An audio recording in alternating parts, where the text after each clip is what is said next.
Camelia Entekhabifard, the editor-in-chief on the Independent Persian in New York. Thank you very much for joining us again, Camelia. So today there was an emergency meeting by the UN nuclear watchdog. What do you make of that meeting? Do you think anything will come out of those talks?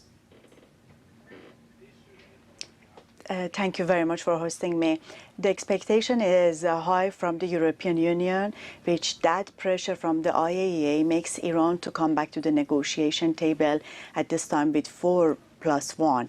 Previously, we had 5 permanent members of the Security Council plus Germany, but today without the US, when President Trump withdrew from Iran nuclear deal, the IAEA these forming sessions today probably has this feeling to have Iran come back to the negotiations, as President Macron had a phone discussion with President Rouhani a few days ago and indicated which they were willing to meet with Iran on July the 15th.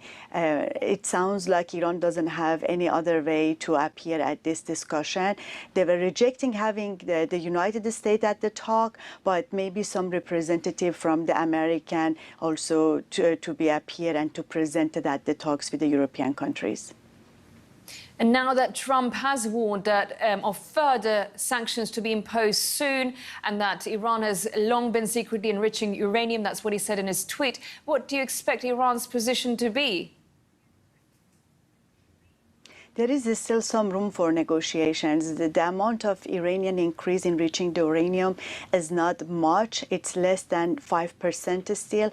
And even Iran nuclear deal has this mechanism. Once Iran violates the agreement, they can have a meeting and try to correct the path. So this violation is not much to make any concern, but at the same time, still it can make some meeting between them and Iran. Iran makes the threat to be increased to 20% in the coming 60 days, which means 2 months.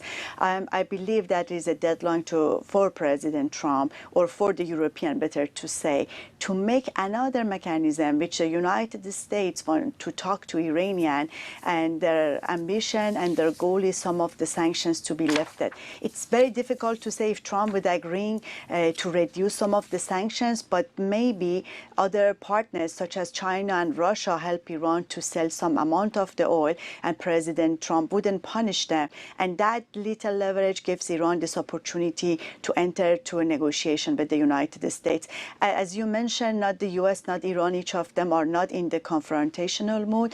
The sanctions is enough punishment at the President Trump's point of view, but for Tehran is not anything they can tolerate. They put extra pressure these days to the European to find the way they can pressure the United States for a talk with Tehran.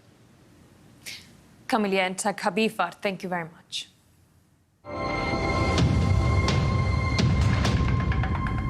Turkey has defended its